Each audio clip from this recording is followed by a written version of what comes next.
the opening statement. I want to say thanks so much for being with us, David and Isa. Isa, we're going to kick it over to you for your 20-minute opening statement. The floor is all yours. Okay, well, I want to thank my colleague here, Dr. David Wood. So I will be taking the affirmative position, is the Prophet Muhammad, or the Prophet of Islam. And I'm going to use this once. I'm not going to say it throughout the presentation because I think it gets old. Sallallahu alaihi wasallam, which means like peace and blessings be upon him. Is he a true prophet? Where can we find the truth in this space? And it's me. It's my name. So here we go. Let's begin. So let's start off. What is a true prophet? That's the whole crux of what we're talking about. What's a prophet? Like, what's a true prophet? How does it work? So when we think of prophecy, we can think of someone like Nostradamus, where you can get kind of this foretelling of the future. That can be a definition of what a prophet is someone who can foretell the future. And with the kind of prophets that I believe that we are going to be looking at today, that is an aspect that these prophets share in common, that there is an element of foretelling the future. However, we're looking at the kind of the archetype of the Hebrew prophet. This is how, in the defense that I'm going with, the prophet, a true prophet, is a prophet who fits under the archetype of the Hebrew prophet. So, what is this? Who is this Hebrew prophet? It's one who delivers messages that are believed to come from God. Just this is kind of a generic definition, so we can kind of understand what our terms are.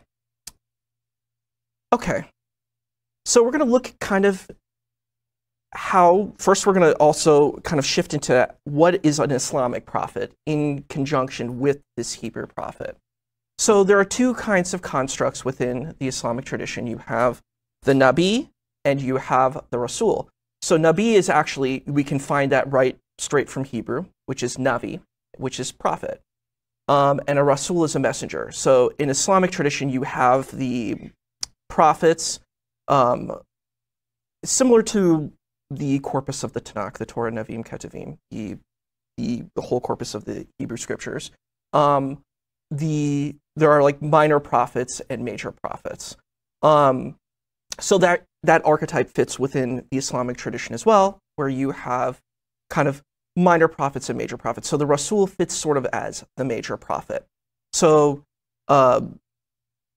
Jesus Christ, you know, you could say Isa alayhi salam, or Jesus Christ, or Yeshua or Yehoshua, is considered one of these major prophets. Moses considered, or Moshe, alayhi salam, or you know, of blessed memory, is considered a major prophet, and the prophet of Islam is considered a major prophet. So something that we see with the prophetic archetype is we see wahi and ilham. And below, this is kind of, the message is an interesting film that folks should probably see. It's sort of like an Islamic 10 Commandments in a sense. It's a big, epic film. It has its interesting take on the narrative, but you know, there's actually an Arabic and an English version of it. But you have wahi and ilham. Wahi is inspiration, and people can have that across the board, and spiritual figures may have that, and ilham is revelation, which is what prophets receive from God. So what are the traits of these prophets? They are meant to be truthful. They are not seeking material gain. There's a divine call to action, and there's an obeying to the call to action. They function as mediators, and usually within this archetype, you see that the prophets are persecuted. We can see that like with the prophet Isaiah, Jeremiah. A lot of these, you know, all these prophets usually face the prophetic archetype faces a degree of persecution as being a part of that, and there's a focus on prayer. And depending on your interpretation of the tradition, you can see all of this within the Prophet of Islam. There are other views which exist as well. I'm okay with the pluralistic space that there are other views that will not see this point of view, but this is a perspective and view that exists. Okay. So, looking at the prophetic connection between the Hebrew prophets and the Prophet of Islam, there's 124,000 prophets that are mentioned within the Islamic tradition, and 25 are mentioned within the Quran. There are, if we look at the Tanakh, you have which, sorry, I didn't explain that perfectly. It's the way that how Christians would call the Old Testament, the Jewish community would call the Hebrew Scriptures, which is the Torah, which is the 5 books, the Nevi'im, which is the prophets, and Ketuvim, which is the words. So we see 48 prophets and 7 prophetesses within the Hebrew teaching. So we see that there's this narrative of multiple prophets throughout the tradition. Okay, so looking at the Hebrew prophetic timeline, we can see that there's this kind of very long lineage of the prophetic tradition, and there are kings. This map does not show us the judges. The judges can be a part of that continuum as well. So that's something to consider. So it's interesting because we have to consider storytelling and the themes of stories and narratives. So within the Islamic narrative, you're going to have multiple narratives within the history. There isn't just necessarily a linear narrative. So I'm showcasing within several of these spaces that there are different things that are focused upon, and how these things are viewed upon can vary. So we start off at 570, and you get the revelation at 610. The Prophet of Islam is born 570. And then the other map we can see starts with the elephant. There's a lot of different ways of how this continuum in this narrative comes. Like, it's hard to really convey all of it, so I'm kind of giving a snapshot here that we can see of what this prophetic narrative is of the Prophet of Islam. So the situation, how does this fit within the archetypal narrative that we see within the Hebrew prophets, is that he, similar to the prophet Abraham, kind of gets clicked into the tradition of monotheism, comes to the mountain of Hira. He goes out and is like a renunciate from the society, and he meditates there, and a revelation comes, and it's this propagation of teaching monotheism. This same kind of continuum we can see throughout the other prophetic traditions. I think the prophet Jeremiah is another perfect example of that. So this is something that we can see that fits this continuum. Okay, so looking at different timelines, we see different focuses. That's the point of how we do narrative and story-based telling in an engagement with all of these spaces. Okay, when we think of the prophetic continuation, what does this look like? The prophetic continuation is, it's an interesting thing because it's very hard to tie down timelines in the situation, because we're dealing with a spiritual history as opposed to a lateral historical narrative. Some folks like to use a lateral historical narrative. I think that's totally fine, but this is kind of an archetypal space of looking at that. And we could see throughout this type of continuum of how we get from Adam to the Prophet of Islam. So that's important to consider. So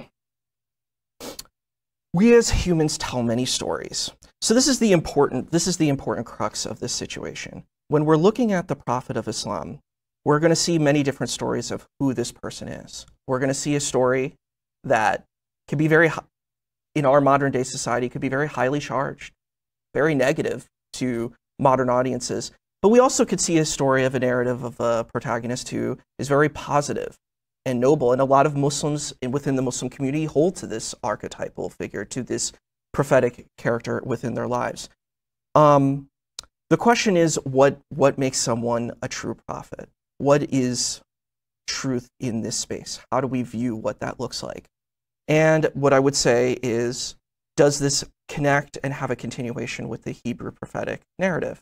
And from what has been engaged right now, that seems to be the space that can be an argument that can be presented, that this is a space that can exist. And this is very important for those who are a part of the Muslim community and take that position of faith. So I think we can take a position of yes and instead of yes but.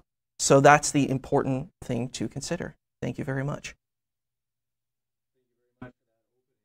We'll kick it over to David for his opening as well. Thanks for being with us, David. The floor is all yours.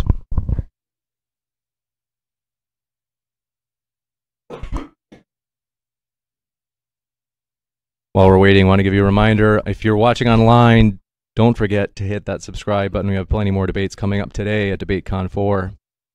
All yours, David. Thank you, James, for setting up this debate. Most of the popular Dawa arguments from 20 years ago, including the argument from perfect preservation and the argument from scientific miracles, are now being abandoned. Even the Dawa guys are finally admitting that these arguments were, in their words, total nonsense. So all of the work of the previous generation of Muslim apologists, people like Zakir Naik and Ahmed Didat, is being destroyed by a new generation of Dawa guys. But this raises an important question. If the previous generation's arguments for Muhammad were bogus, why should we believe in Muhammad now? Are there new arguments? So I guess the only way to find out is to ask our Muslim friends. So thank you, Isa, for being here to explain your reasons for believing in Muhammad. One might think that the prophethood of Muhammad would be the go-to topic for Muslim apologists everywhere. After all, if Muslims could show that Muhammad was actually a prophet, the final prophet, that would settle a lot of other debates. Islam would be true. Muslims would win. Ball game. So it's odd that Muslim apologists generally won't go near this topic. Isa is one of the rare exceptions, so hats off to him. Now, Isa's approach to the prophethood of Muhammad is a bit different from what we're used to from the Dawa crowd. So here in my opening statement, I'm going to share my general thoughts on this issue, and then we can take a closer look at Isa's perspective in the remainder. Many people down through history have claimed to be prophets. Many people in the world today claim to be prophets. But we can't accept what someone says just because he claims to be a prophet. We need to test people to see whether their messages really come from God. And that is, since Isa's appealing to the Hebrew tradition, that is a recurring theme, that there are lots of false prophets and that you need to test these. You need to test people who claim to be prophets. So if someone comes with a revelation, there are three main possibilities that we should consider. First, the revelation might have a purely human origin. People sometimes say they're getting messages from God when the messages are really coming from their own minds. Doesn't mean that they're intentionally inventing revelations. They could, but they might really believe that they're prophets, and yet the true origin of their messages may go no further than their own imaginations, their own desires, their own beliefs. Second, the revelation might have a demonic origin. Christians and Muslims believe in some sort of demonic forces, and we agree that demons can influence people, so we would agree that a person who claims to be a prophet could be getting revelations from some demonic realm. Third, the revelation may actually come from God, in which case we should believe it. So for examining the claims of Muhammad, we should ask, did these claims come from Muhammad's own mind? Did they come from some demonic source? Did they come from God? Let's take a closer look at the possibilities. In many ways, Islam looks like a religion that came from the mind of a 7th century caravan trader. Muslims believe that the message of Islam came down from heaven, but we can find all the building blocks of the religion in the teachings and practices of the people around Mecca during the time of Muhammad. Jewish monotheism had spread to Arabia. Jews had also written tons of stories that were recorded in the Talmud and other sources. Many of these stories were based on biblical characters, but they were later fabrications. Stories about Abraham being delivered from a fire, or a bird teaching Cain how to bury his brother, or Solomon talking to animals. These stories are now in the Quran. There were also various teachings about Jesus and Mary that certain odd Christian groups believed, things like Jesus speaking at birth, Jesus giving life to clay birds, Mary giving birth under a palm tree, and so on. No historian on the planet believes that these late apocryphal stories are authentic, but we know that some Christians in Arabia were teaching these things, and these stories ended up in the Quran. The Sabians, who are mentioned in the Quran, prayed before dawn, before noon, afternoon, before sunset, and after sunset. They prayed at 2 additional times, but 5 of their prayer times are now part of Islam. Some of the Persians believed that after death, paradise, sensual delights awaited them, complete with huri, the virgins of the garden, became the Muslim view of paradise. And let's not forget about the pagans of Arabia. The pagans of Arabia, the polytheists, performed ablutions, these ceremonial washings. They took the pilgrimage to Mecca and circled the Kaaba. They kissed the black stone. These were all pagan practices that were very dear to the polytheistic, idol-worshipping Arabs. Now they're part of Islam. The point I'm trying to make is that if you take Jewish monotheism and some fictitious tales from Jewish sources, the false and sometimes heretical stories of certain Christian groups, the Persian view of the afterlife, some of the prayer times of the Sabians, and the practices of the pagans, and you roll it all up into a ball, you get Islam. This doesn't look like something that came down from heaven. This is exactly the sort of religion we would expect to arise in 7th century Mecca. But we have other reasons to believe that the true origin of Islam was the mind of Muhammad. Consider, for instance, Muhammad's self-serving revelations. Only time to look at a couple, but there are a lot more of these.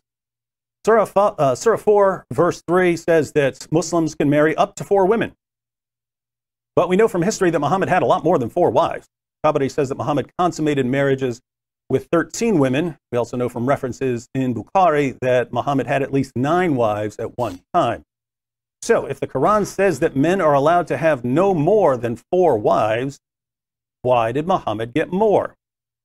Well, Muhammad received another revelation, Surah 33:50, which gave him, and him only, special moral privileges. I'll just say that it looks awfully suspicious when a prophet receives revelations that give him more sexual partners than anyone else. Look at another revelation. Muhammad had an adopted son named Zayd, who was called Zayd bin Muhammad, Zayd, son of Muhammad. One day Muhammad went to visit him and was greeted by Zayd's wife, Zainab, who was one of the most beautiful women in Arabia and who was wearing very little clothing at the time, let's say. Here's what happened, according to Tabari.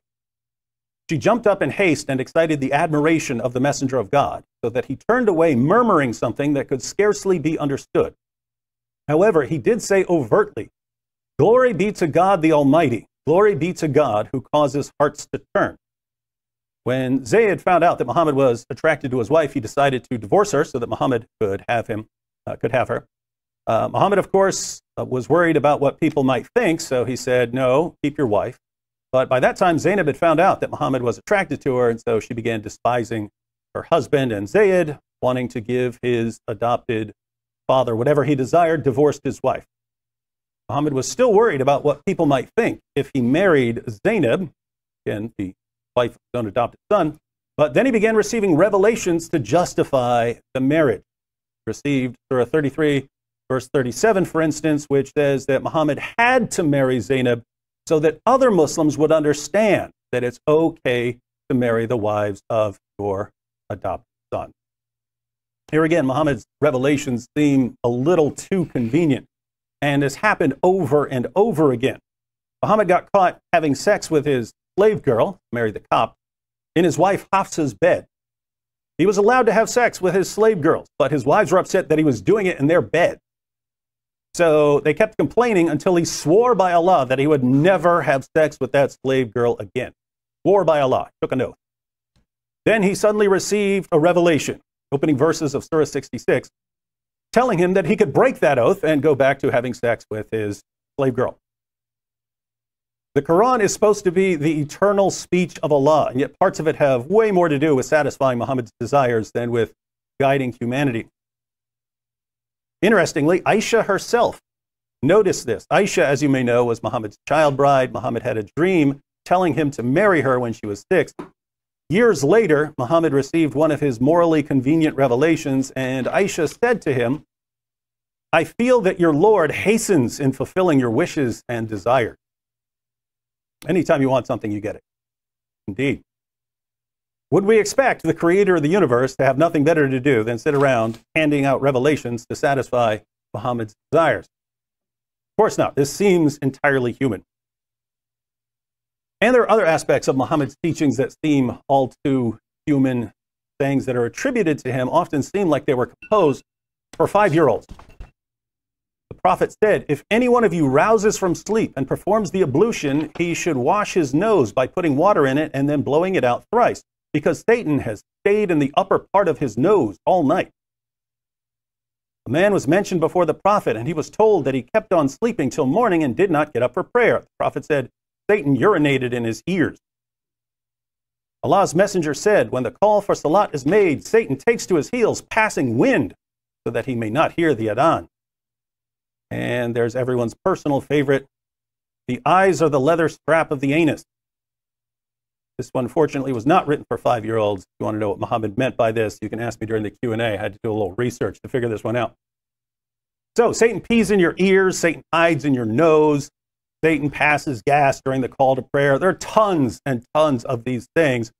But who cares? What's the problem I'm pointing out? Well, the problem with these passages is that Muhammad bragged about his supernatural eloquence.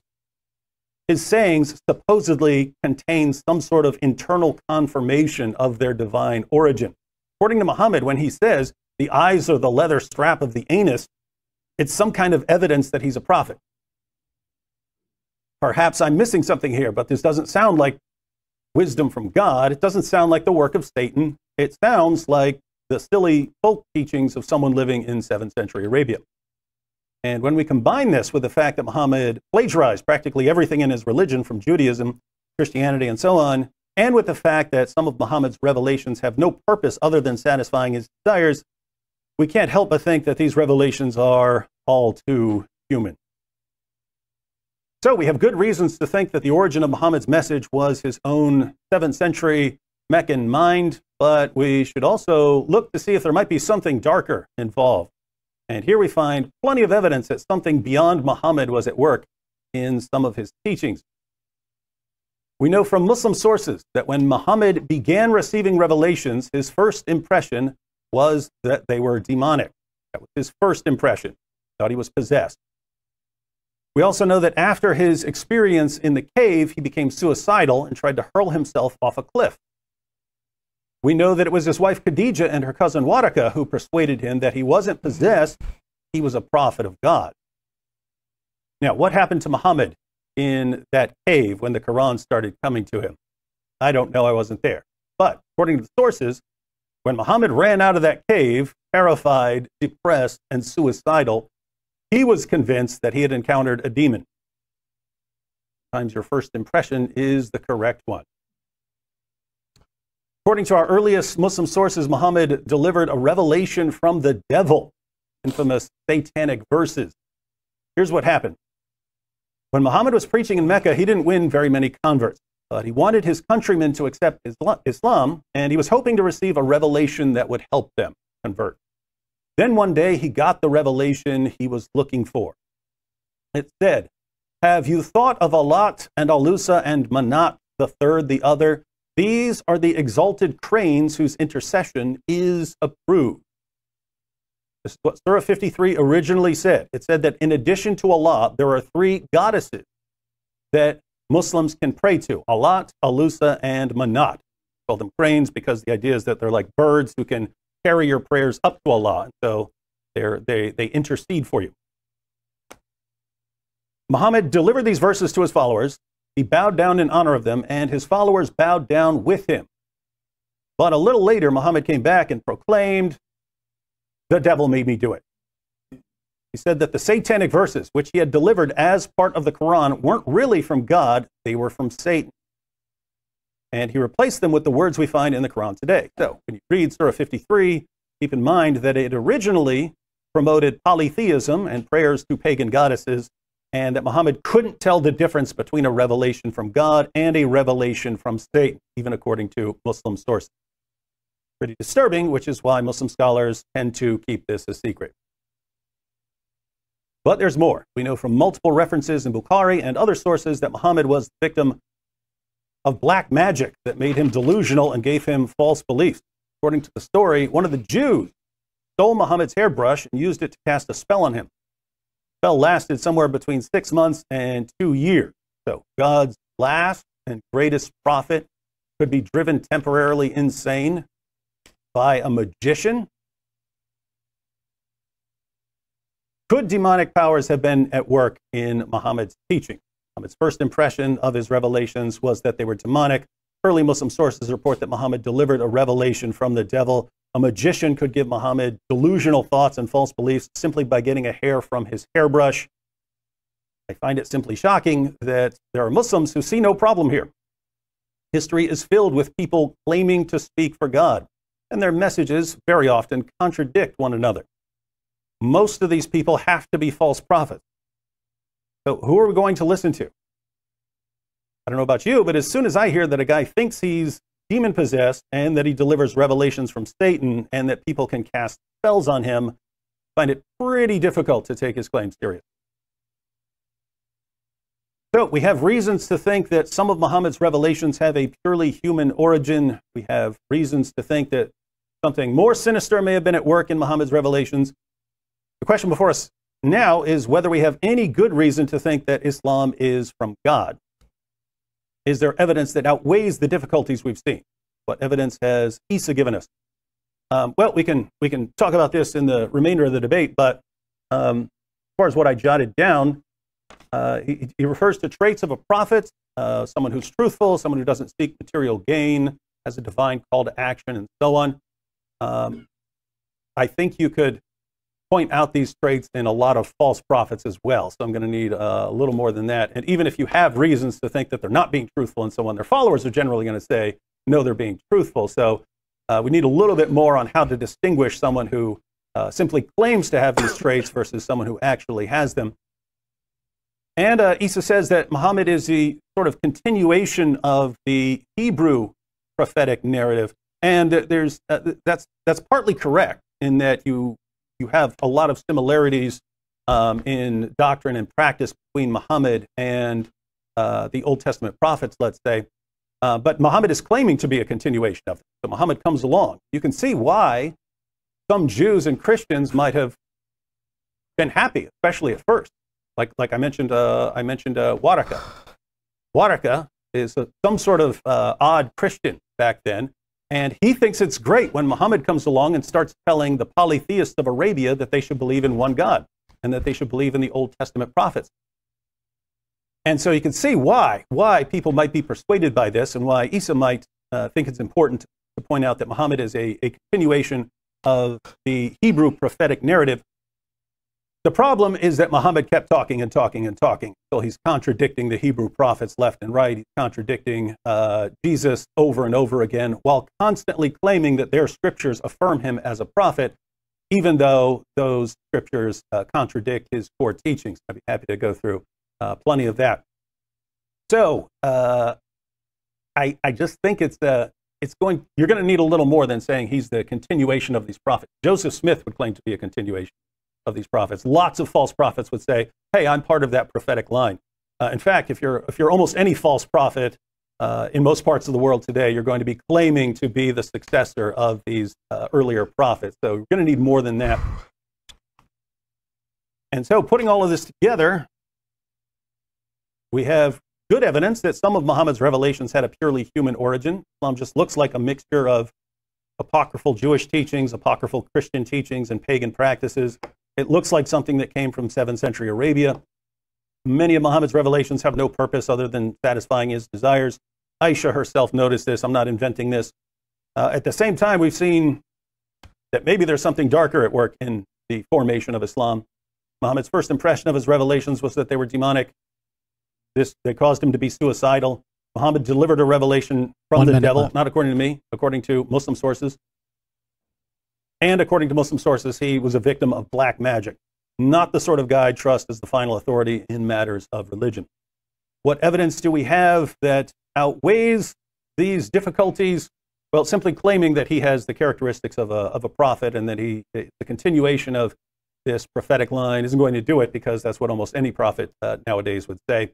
And so Isa's a very nice guy. He's a much nicer guy than almost anyone I've ever debated. But Isa being a nice guy is not a good reason to believe Muhammad. All right, we're going to kick it out into a 12-minute rebuttal period. We're going to give it over to Isa. The floor is yours. 12 minutes to some of what you just heard there. Well, thank you, David. That was definitely intense. There's a lot of things to cover there. Okay, so I'm going to try to cover all of these aspects as best I can. So in the beginning of David's position, we heard about the arguments of older Dawagandists or Da'i, people who are propagating Islam, which is an interesting thing because in Islamic tradition you have different kinds of movements. You have folks who are kind of taking that movement, and you have people who may be doing more inner work. But it's interesting that there's a community, and so the community who is trying to propagate have a certain kind of narrative of what they're trying to get at. I don't think that is where I'm going to go with it. We can see the situation of that, how the newer generation takes a different position than the older generation. I do think it's interesting to consider the points of scientific theory. I find a lot of problematic elements of trying to connect religion to science. I don't think that works, and that's why I would never debate is religion scientific. I think they just operate in different operating systems, so I don't think that those two things work.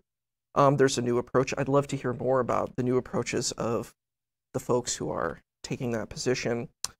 And also David brought up the point that there are a lot of people who claim to be prophets. How do we know what's a true prophet and what's not a true prophet? And I think that's a really difficult question. How do we say, is the Mormon prophet not a prophet? To Mormon folks, he is a prophet, and to people who are not Mormon, he's not a prophet. So this is an interesting question.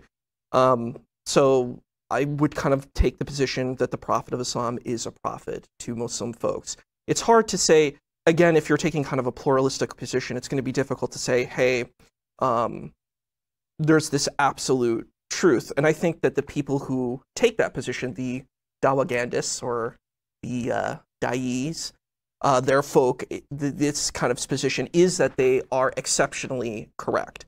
I'm not taking that position. I don't think that I don't even see the validity of that. A lot of folks who take that position have never even explored other alternative positions, so I don't even see how one could take that position, but it's an interesting thing to consider.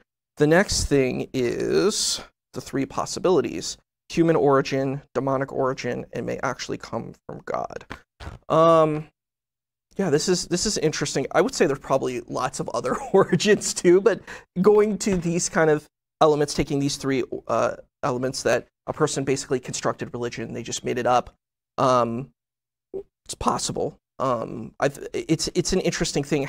What is the litmus test? That's an interesting question. What is the litmus test to prove any of these situations? And I think you're gonna have multiple litmus tests, multiple kinds of tests that you could do, and depending on what your framework is and what your, cosmology, ontology, all of these types of frameworks you use, you may come with different positions on it. It would be interesting what would be our litmus test of trying to prove these situations. Is it self-serving?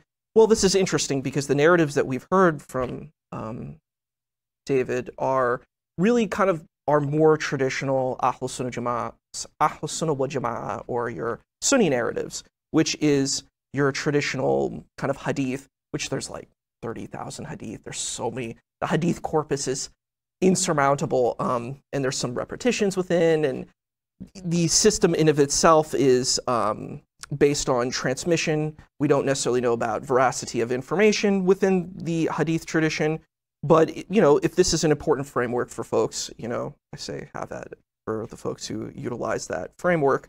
So you have the hadith tradition, and that's primarily where most of our kind of conceptions of all of these arguments are coming from. And that's the difficulty. It's a very difficult thing to kind of look at.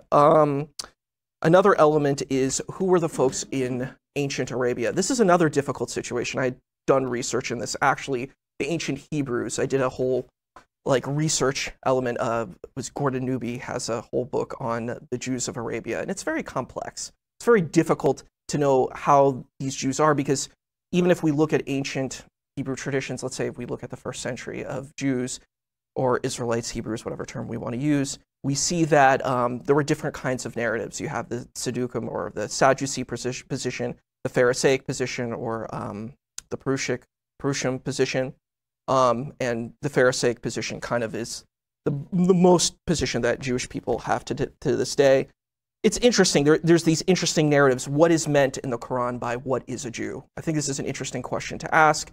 What are these archetypes? So what I would present is that the Quran is a spiritual text as opposed to a literal historical text that is, narrative based. And I think that's how we should look at any spiritual text, is that we look at them as spiritual texts and try to understand them through that lens. If we want to take the archetype of the historical narrative, we can do that as well, but I think it's important to try to place ourselves in the way that others think. Also, we have to look at our modern state of affairs. We live in a predominantly, the ethos that we live in predominantly now is a Protestant Christian lens, so a lot of folks are influenced by this lens. So Muslims are also influenced by this lens. So it's interesting because I've heard with from conversations with Dr. Wood where he engages other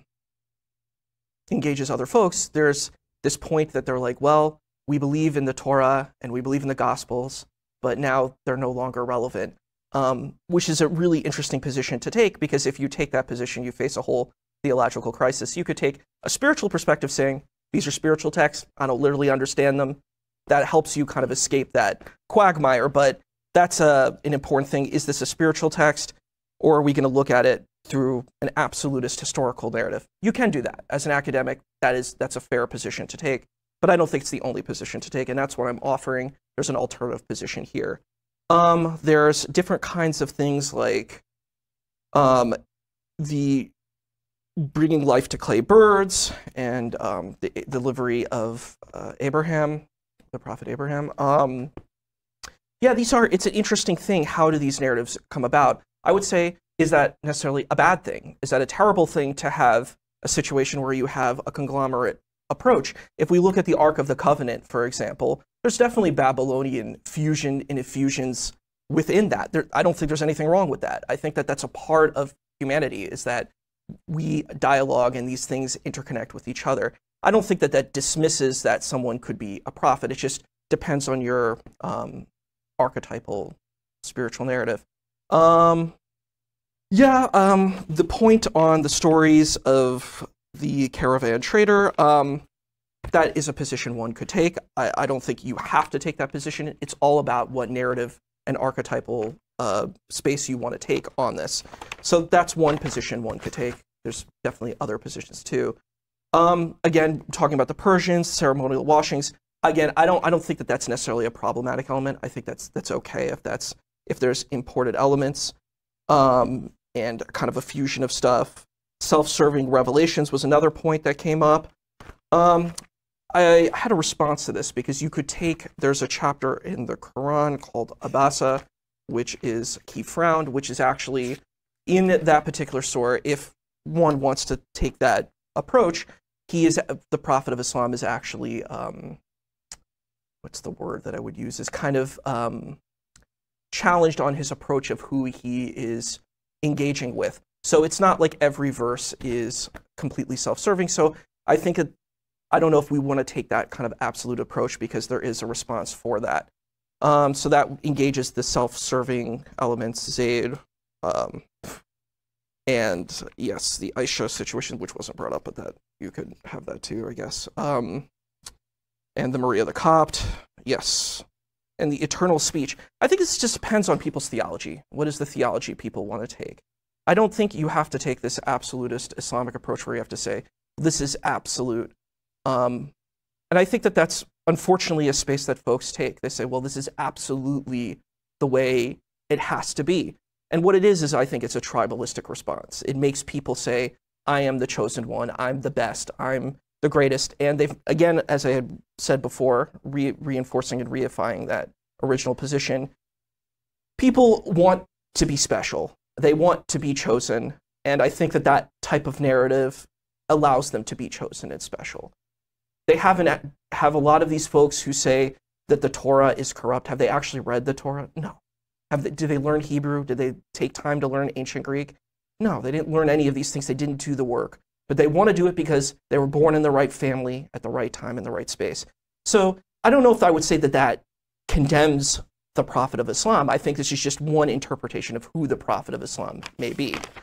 Yeah, so I mentioned Surah Basa. Morally convenient, yes. Okay. So then going to the demonic approach. This is an interesting question. So a lot of folks, when they are faced with like an overwhelming presence, that could be an explanation. Is that one could say, "Wow, this is something that it's scary, it's terrifying." We don't really know because it's beyond our pay grade. It's beyond our position to know what this spiritual force is. But people have their feelings. It could be even completely imaginary. We don't know. There's not some perfect space that we can prove that position. Let's see. Polytheism. Okay. Yeah, indigenous traditions. Yes, that was engaged too about the Ark of the Covenant. The black magic.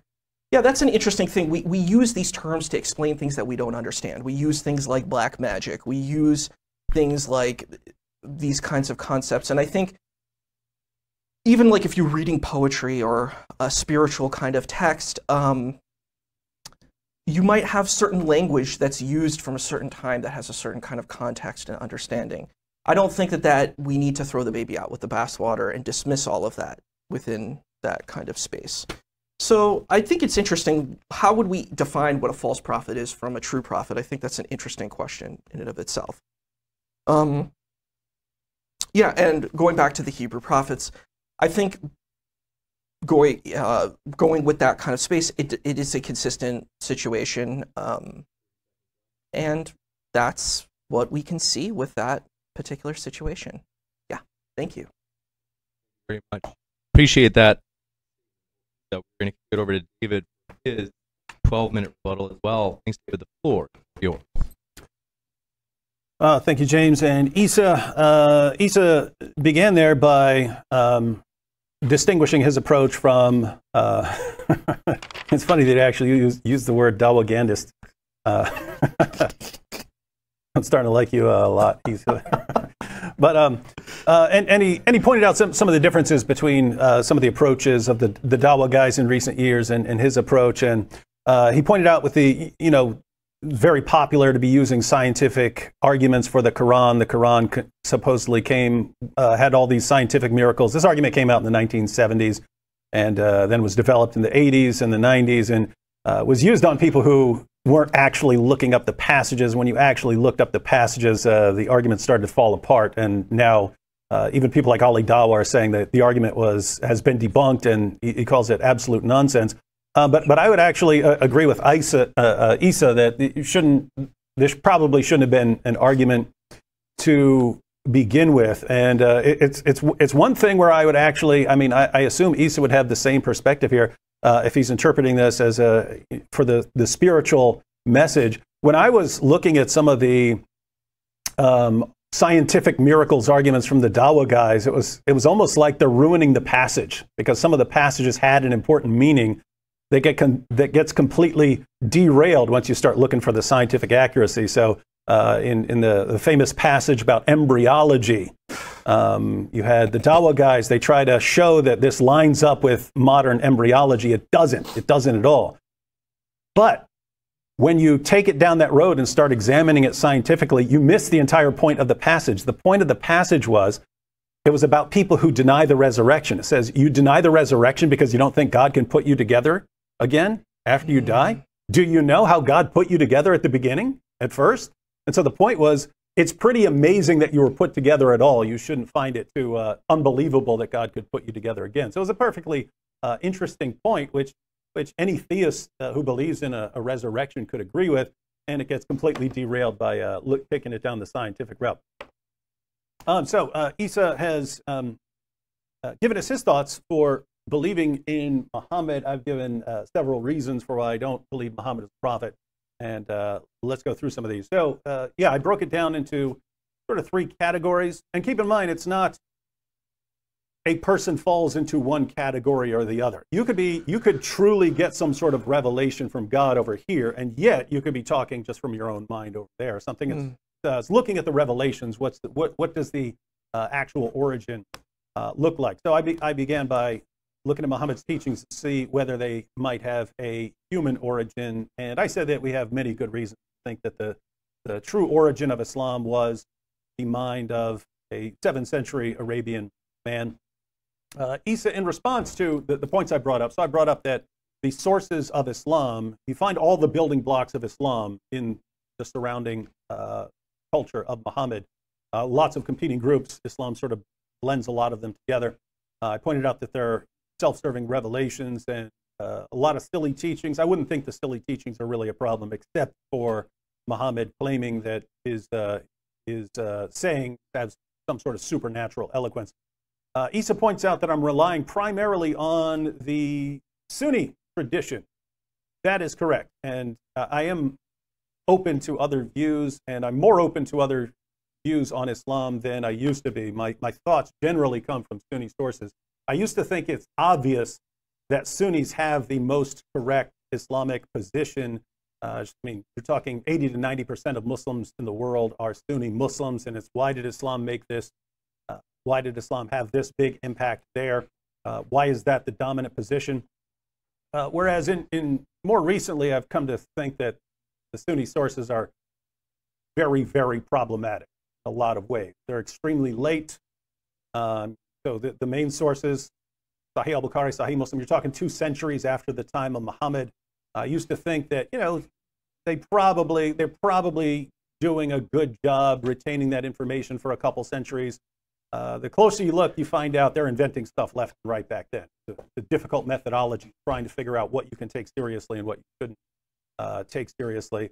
But just to give everyone an idea, for anyone who's new to this, you have people who are completely skeptical of the Sunni sources. In other words, on a scale of 1 to 10, their skepticism is 10. They don't trust any of it.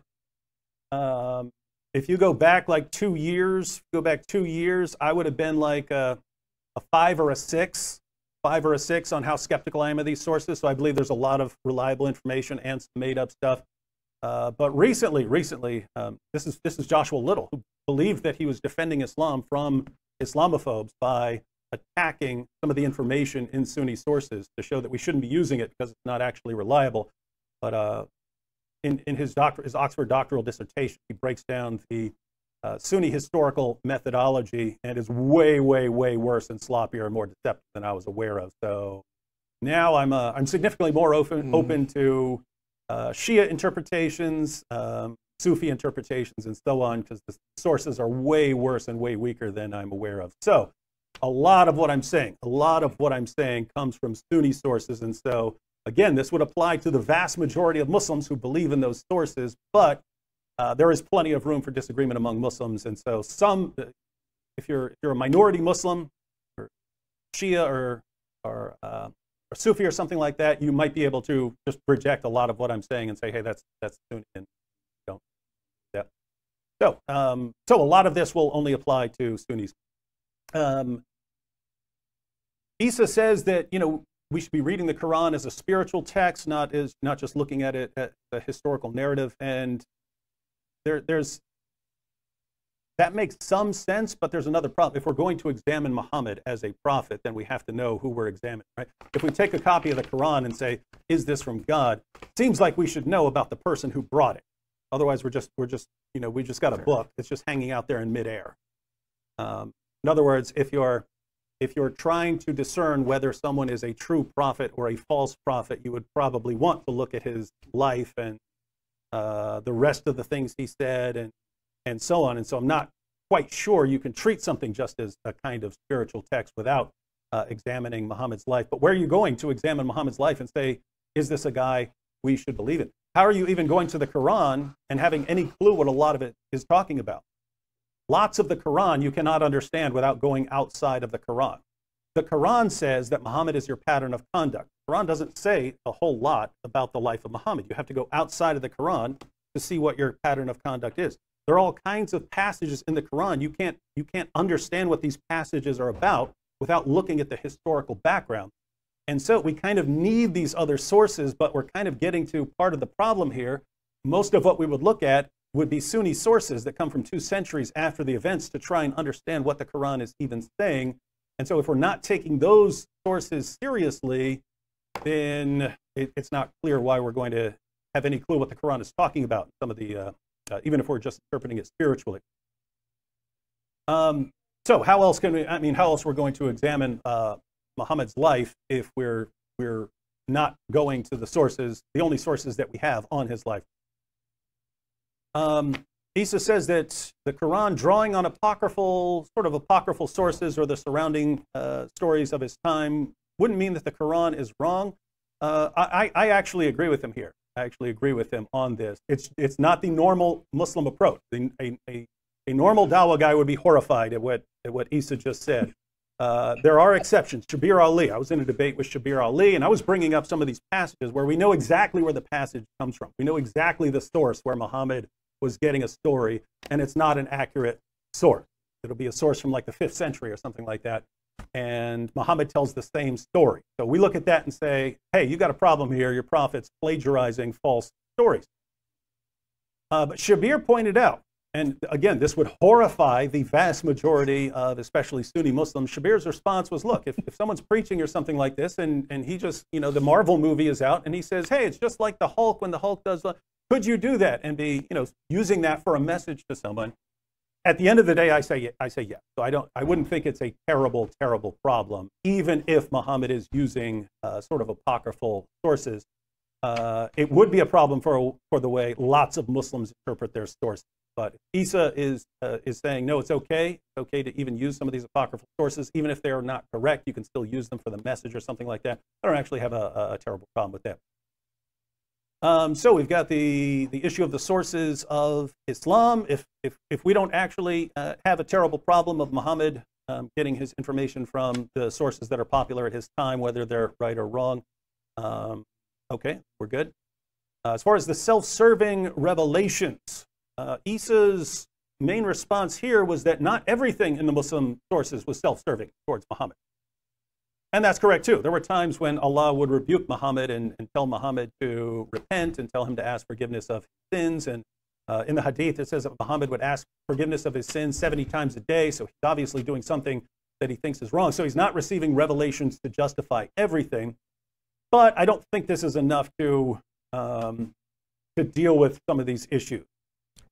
In other words, to say that someone is receiving self-serving revelations, you don't have to say that every single revelation he ever received is self-serving, something like that.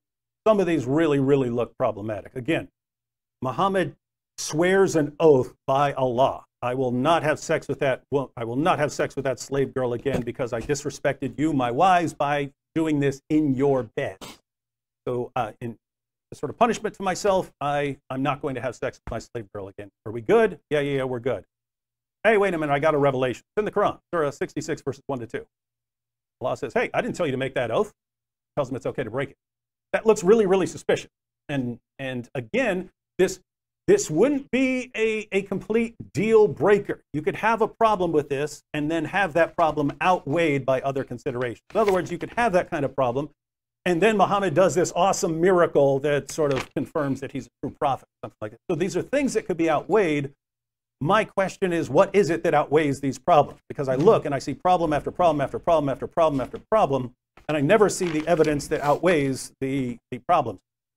And so we've got the spiritual issues. We've got Muhammad thinking that he was demon-possessed. To be fair, I do think there are ways around that sort of thing. If Muhammad's just freaked out and he doesn't know what's happening, he could interpret this as him being possessed and just be wrong and then find out later. So you have things like that. The satanic verses, not so much, because the crux of that story is that Muhammad actually couldn't tell the difference between a revelation from God and a revelation from Satan. That should be pretty scary. Hey, I'm a prophet. By the way, I can't tell the difference between a revelation from God and a revelation from Satan. Okay, then I don't know how to distinguish you between whether you're a true prophet or a false prophet. The black magic and so on, Again, you could say, with the black magic that Muhammad is just, Muhammad doesn't know what's going on and he thinks it's black magic. You could explain, you could work around these things, but the core problem still remains. You've got all of these problems. The question is, what is there to offset these problems and make us think that we should believe in Muhammad as a true prophet? I still haven't seen it. All right, we're going to kick it into an 8-minute rebuttal period for Isa. So, Isa, floor is yours. Wow. So I have to thank David. We were definitely affirmed on many different spaces. Yeah, I definitely take a different approach than the usual approach. But I think every approach is not going to be perfect. There are going to be flaws in every kind of approach to this. As I had brought up before, folks will say, well, the traditional Sunni approach is the best approach. But then what do you do about the Torah and the Gospels? You can't just utterly reject them and then say in your creed that you believe in the books. That it just doesn't work. The puzzle's not coming together. So everybody's going to have their flaws. And so he brought up the spiritual element within the situation. How can the prophet, who is this prophet, from reading this text? And I mean, this is a question. And it's interesting because I have a certain way of looking at this. I took a class on Hebrew prophets, and Judges, and I did a whole paper. If anybody wants to read it, I publish it in academia.edu. It's about Shamgar ben Anath, very interesting figure within the Shoftim, or the Judges. We don't really even know much about these judges in general. There's so little that's said, and basically the only one that you see in a lot of, you go to your Christian movies and stuff, you see Samson or Shimshon. That's the only figure that you actually see, but there are several other figures. But this character, Shamgar, only has 2 paragraphs in the entire corpus that talks about him. And who is this character? How do we figure out who he is, what he's about? These questions are all there, and that's what I kind of explore in my text. I'm like, who is Shamgar ben Anath? Who is this person? I don't know. And I've got no problem with that. But Shamgar ben Anath has 2 paragraphs, and if we don't know much about who the Prophet of Islam is, I don't know if that's a problematic space. I don't know if that actually hurts our understanding or our engagement.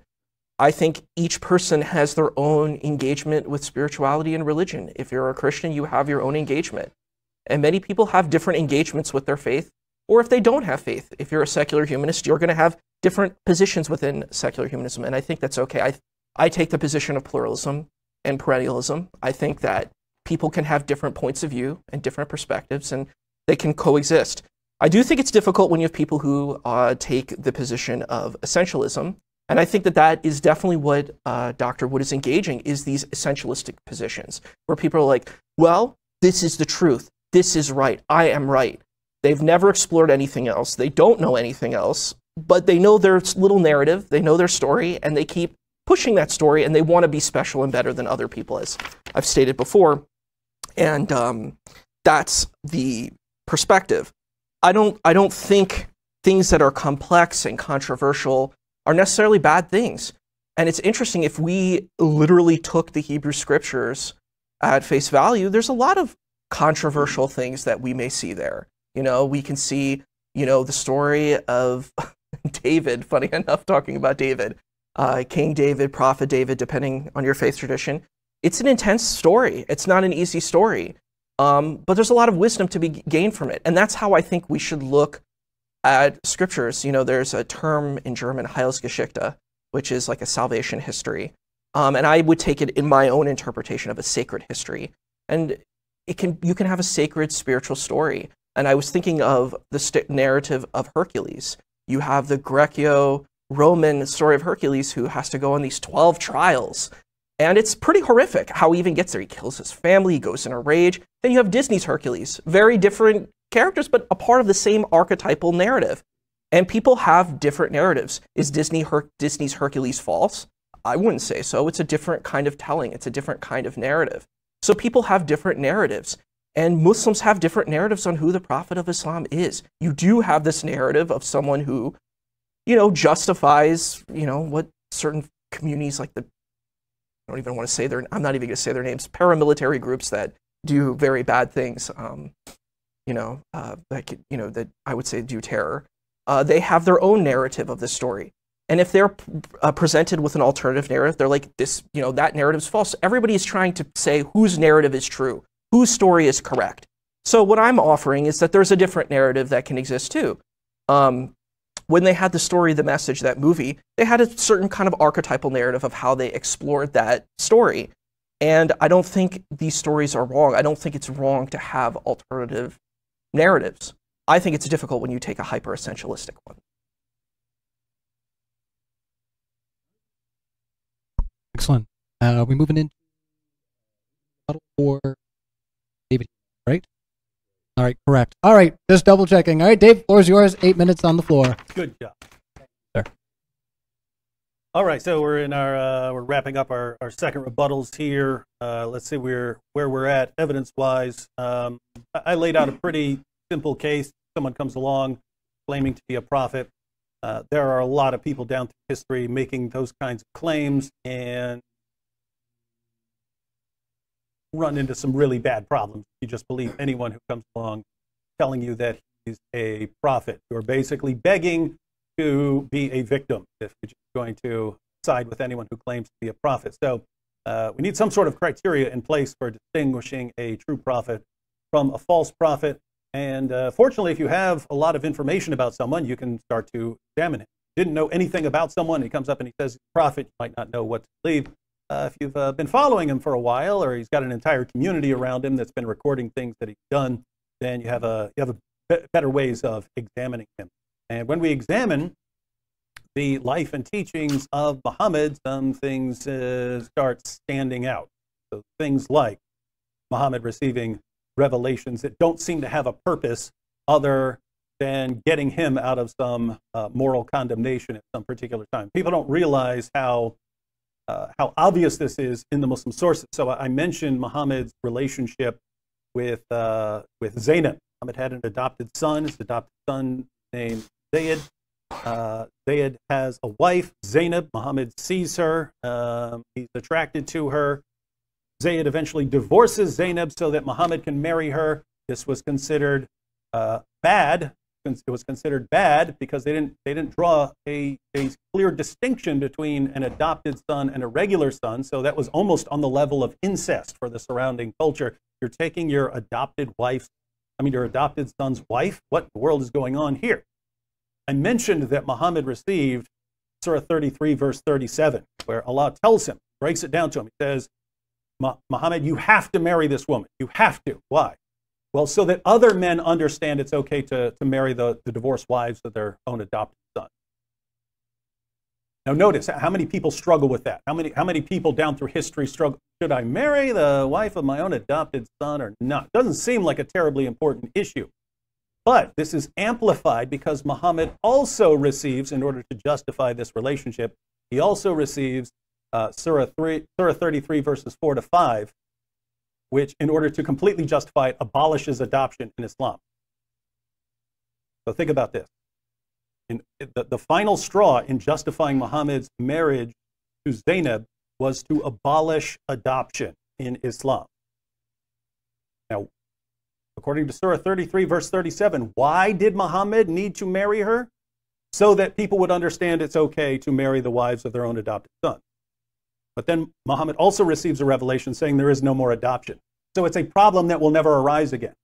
So Allah is telling Muhammad, you have to marry this girl. Why? So that everyone understands it's okay to marry the wives of your adopted sons. And it's something that will never happen again, so it's completely pointless because there is no more adoption. So this is the sort of thing we're looking at here.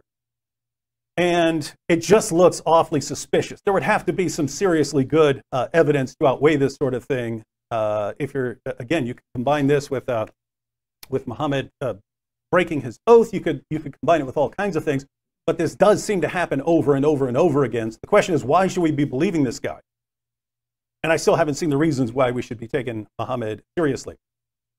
So we look at all the reasons we have for thinking that Muhammad's revelations have a human origin, either from his surroundings or from his own desires and so on. Again, these problems wouldn't be insurmountable. They could be offset by other factors. I'm just not aware of what these other factors are. As far as us relying on later sources, and if we don't trust those, then we wouldn't have a lot to go on. Isa brings up the issue of Shamgar in the Bible. We don't know a lot about him, but we can believe in him and believe the little bit that we know without knowing a lot of details. Well, that's true, but there's a pretty big difference between Shamgar and Muhammad. How much theology and practice in Christianity and Judaism and Islam relies on Shamgar? None. So you don't need to know a lot about it. If everything rested on this one guy and he was proclaiming all sorts of things and we knew nothing about him, that would kind of be a different story.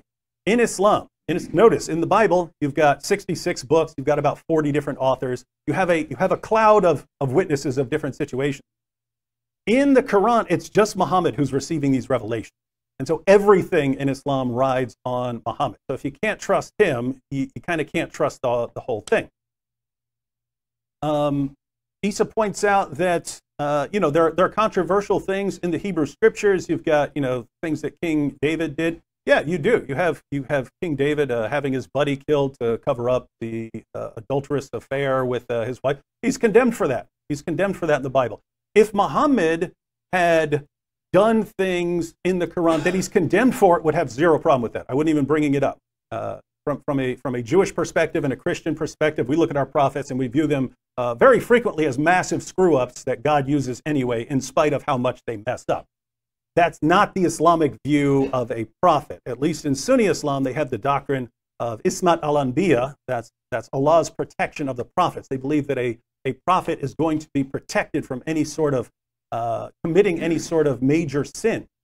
And so that's one of the reasons you have all these things that Muhammad is doing, and they're constantly being justified by God rather than condemned. So Muhammad can even break his oath to Allah. He can do all kinds of things, and the Muslim sources keep justifying what he did. So I would say very, very different situations here.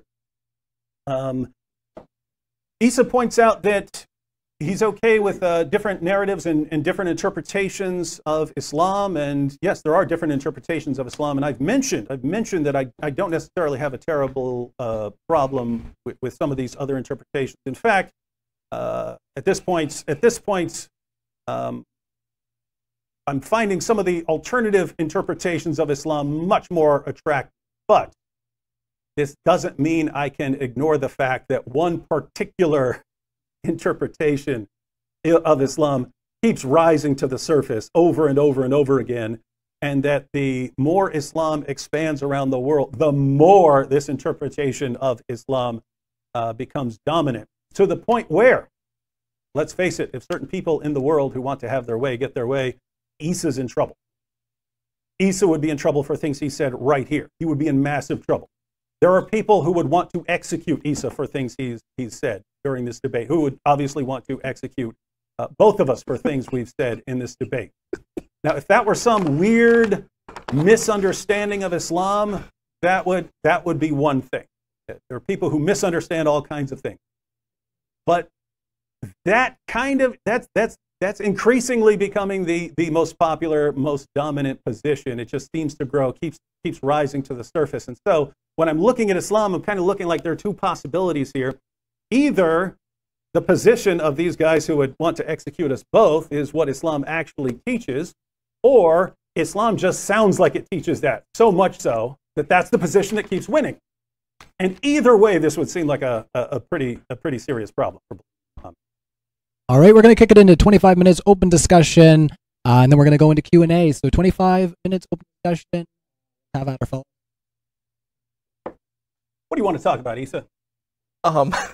Anything. Okay. Well, I think it's really interesting. I wanted to talk about that execute point.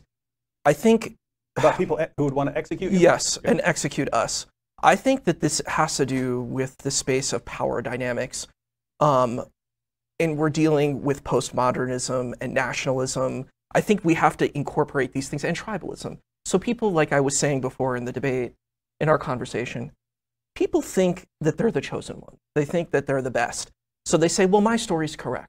So they're afraid. It's a space of fear. You know, I work in therapy too. That's one of the fields, one of my many hats. But this is a space of fear. It's a fear response that they have. Does that mean what they're doing is truthful? Does that mean what they're right?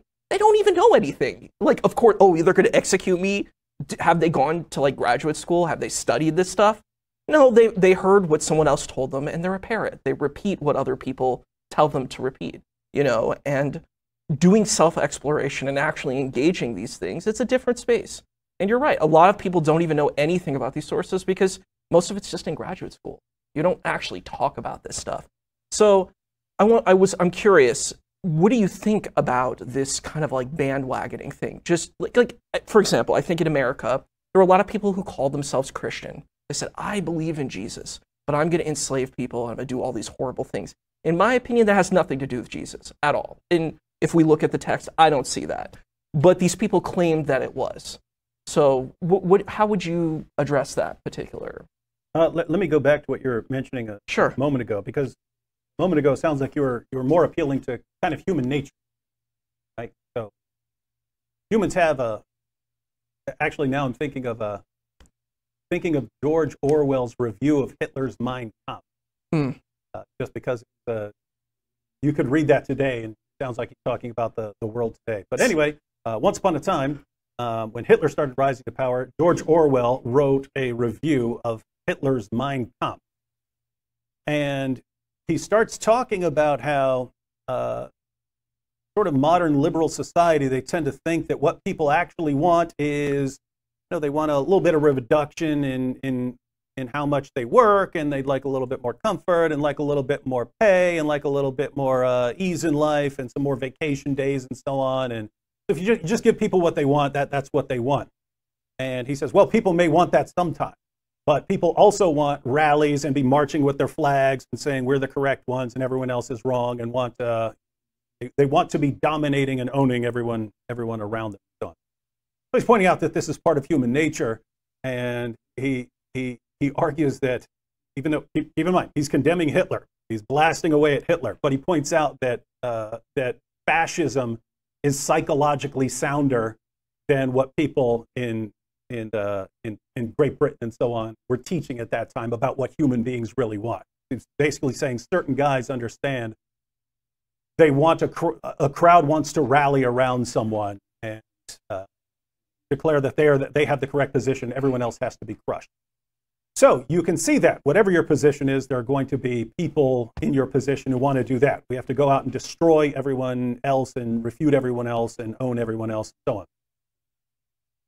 on. Taking that point, you could say that there are people in the Islamic tradition who are like that. And so you've got the Dawah guys, and the Dawah guy will stand up and say, I'm gonna rescue us from all these people who are criticizing Islam. I'm going to destroy them all. And people will rally around him. So you'd say, that doesn't necessarily have to do a lot with Islam. The problem is, that sounds exactly what I read in the Muslim sources. If you go through the life of Muhammad and you go through the Quran, it really looks like you have this three-step process where I'm not inventing this. This is what Muslim commentators say. I mean, I don't mind if it's fine. I like what he was saying, but I don't mind. We don't need your input, James. We don't need your input. We're having a fine conversation.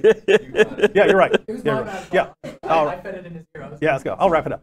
What was I talking? Oh, so anyway, so it really looks like in the Muslim sources what you have is this, when Muhammad was the persecuted prophet with like 100 to 200 followers in Mecca, the message there was peace and tolerance. Once he had more supporters and had formed more alliances, then it changed to, we'll fight, but only if someone else is doing something first. So the message changed to kind of defensive jihad. Then once he's the most powerful force in Arabia, then it changes again to one of offensive jihad. Fight those who do not believe in Allah. Fight those who do not believe in Allah. There you're fighting people because of their beliefs. You have passages in the Quran. Surah 4, verse 65 says, you have no real Islamic faith until you make Muhammad judge in all disputes that you have, and you have no resistance against any of his decisions. That's in the Quran. You can't say that's some later Sunni source. The Quran says you're not a real Muslim unless you have no resistance against any of Muhammad's decisions. Well, that leaves a big question. Where are you getting those decisions from? Sunnis have their sources. And so it's not just people who want to have some, just human nature. People want to be on top. People want to own everyone else. It seems to be built into the system. I think that's part of the reason why this keeps rising. And I totally hear that, and I validate and honor that position. I definitely think there are people who do take this story and narrative because it's an easier story and narrative to take.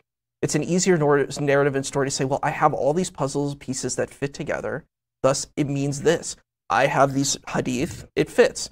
But if you really explore the hadith, there's difficulties that we face because there's so much information. You did a series called Islamicize Me. It's a very interesting satirical piece. I saw it twice. I said, I'm going to make sure I saw the whole 4 hours. But it's, And little side note on that, not to interrupt, but please. Little side note there. I got lots of messages from Shia Muslims saying, we love that series. Like, because the vast majority was straight out of... it's right out of the Sunni sources. Yeah. And it's also, you took a very Salafi approach. Some Salafis really take that. And it's interesting because all of the violence that we see within the Islamic world are jihadist Salafis. Every single group. You're not going to see Sufis. You might see the Hezbollah or the militant Shia, but like that's the unique standalone. But practically all of these paramilitary groups are all Salafi, Wahhabi groups. And they like to put the big dot on their head, the zabiba. They want to rub their head on the ground, and they want to pull up their pants and grow a beard and say, I can have full wives. Like they like to play that kind of game, but it's a narrative. It's a story that they tell. But the thing is, if you ask them, like, do you know the Sufi story? Do you know who Sheikh Abdul Qadir Jilani is? Do you know who Sayyid Ahmed Rifai? Do you know any? They don't know any of these people. And the funny irony is, they quote this sheikh named Ibn Taymiyyah all the time, the Salafis. Yeah, the granddaddy. But he's a Sufi. He was a Qadiri Sufi, and they don't even know that. They don't even know the guy was a Sufi. He was a part of a Sufi lodge. He just had very strong opinions, so they like that. They like that guy because it fits their story, but they don't know the whole thing about him. So, Yeah, let me bring up one sure, issue please. Along the lines of what you're saying here. So I mentioned Surah 4, verse 65 of the Quran, where Allah says, if you have real Islamic faith, if you have any faith, you're going to submit to all of Muhammad's. You're going to submit to Muhammad as judge in all disputes, and you're going to have no resistance against any of his teaching. Kind of combine that with Muhammad's warning about the sin of bid'ah. So is coming up with your own interpretation. It's called innovation, right? You're coming up with your own interpretation, your own way of doing things, something like that. Muhammad says that bid'ah, or innovation, is a one-way ticket to hell. Innovators go to hell.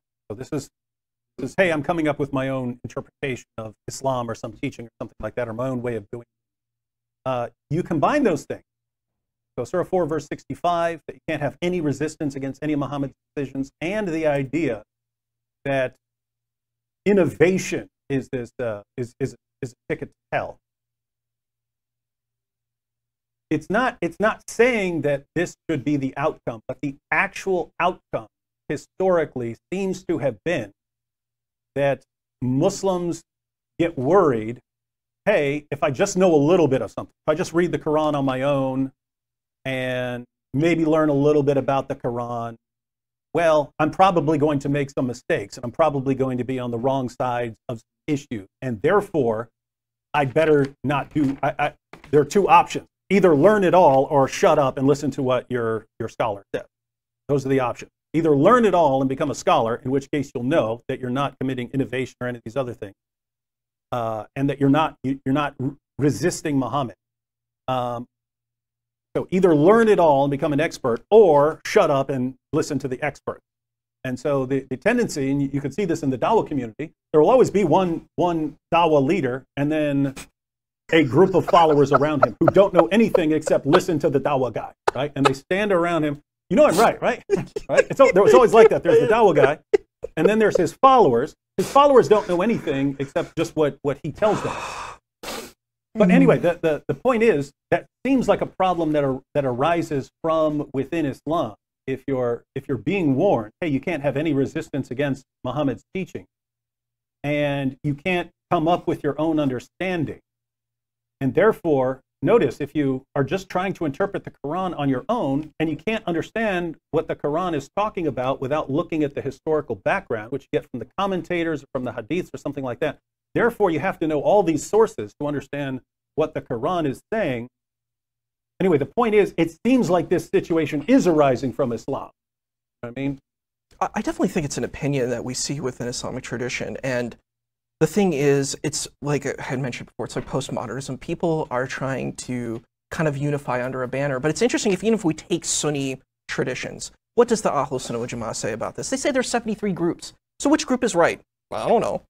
What about the Khawarij? That's another group. They said these people who look like they're super Muslim, but they're actually bad people. You have these in the traditions too. So how about if these people don't even know if they're right? Like, people are diving into an absolutist position, but even if they're taking their position, they fail. They fail their own position. You know, and it's the same thing with the literalistic approach. And I think you fairly put Hakakichu to task, and you put his feet to the fire, and you should have, where you said, is the Torah and the Gospels, are they corrupted? It's not in the teaching, but your literalistic teaching says it is in the teaching. So which one is it? And if you want to say that it's not in the teaching, you face a huge crisis of faith. Is God a deceiver? Is God incompetent? You face all of that by just taking that position because your literalism isn't working. So, yeah. Right. So we're going to, just because we got Q&A at the end of this, Sure. another debate coming up on top.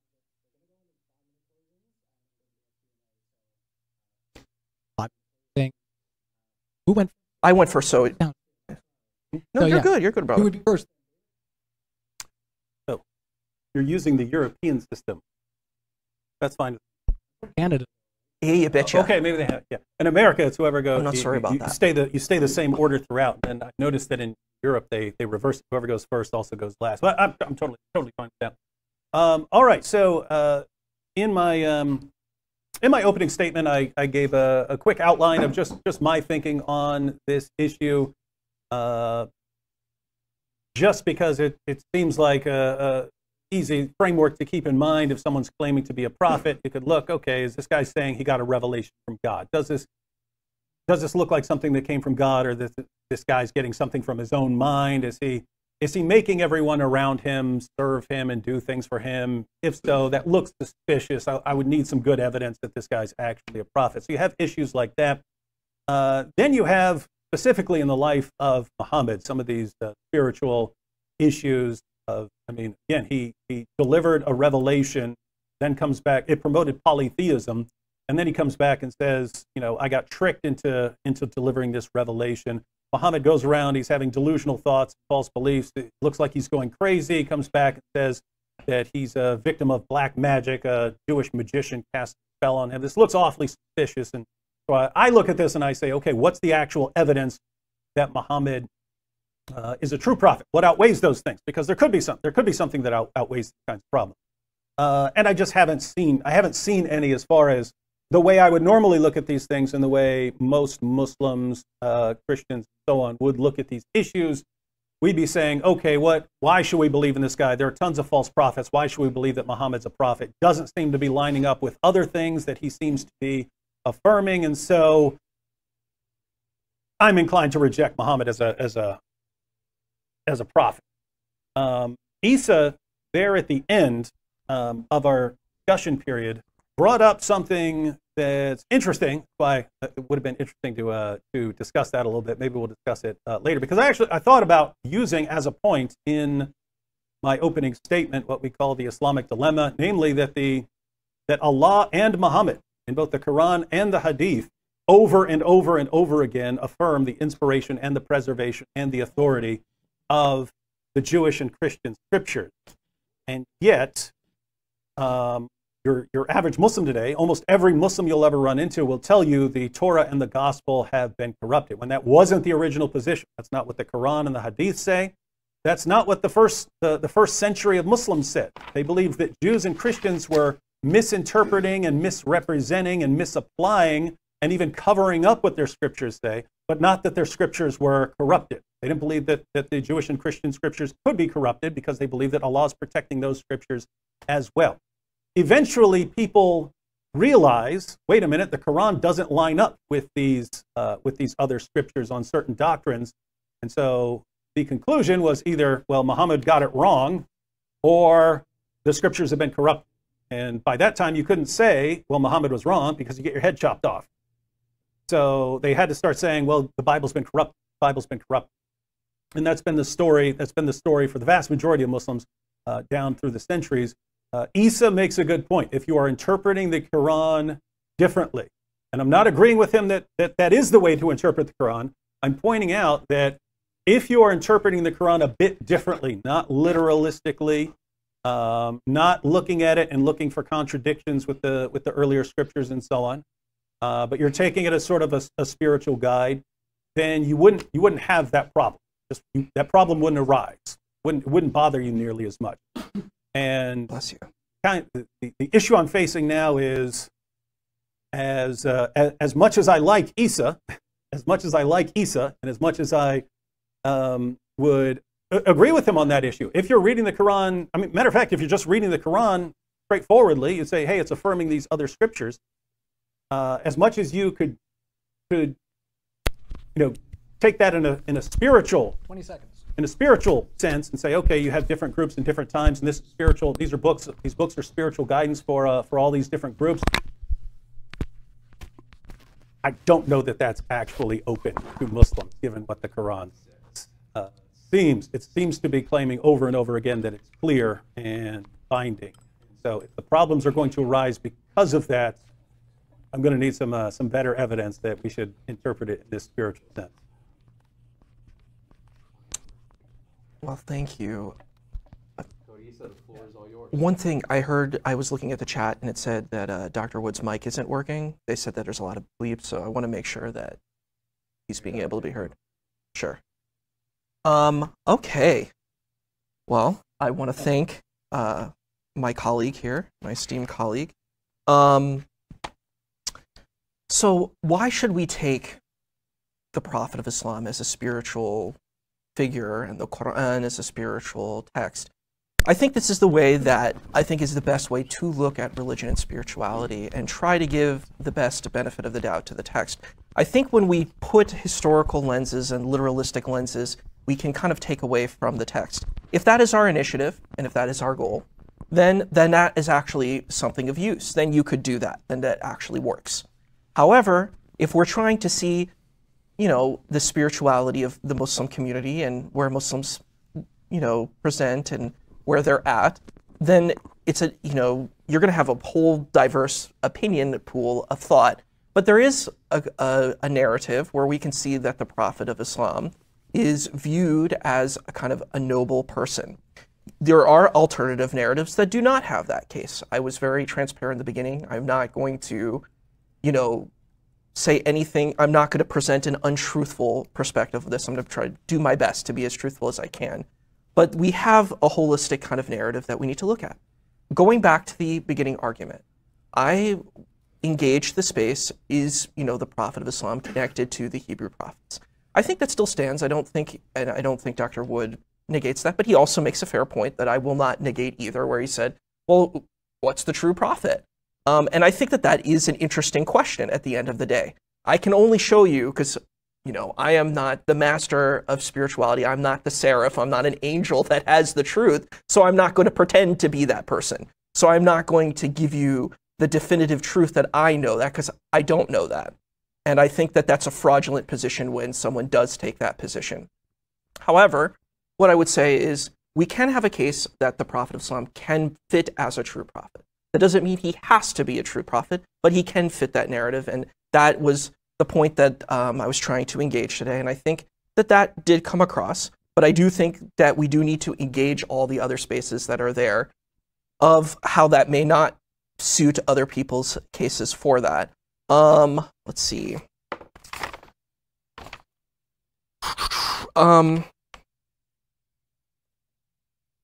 Yeah, so it's important to engage. I think at the end of looking at all of this, it's important to look at this as a spiritual text. The Quran is a spiritual text. See the Prophet Muhammad as this protagonist within this text.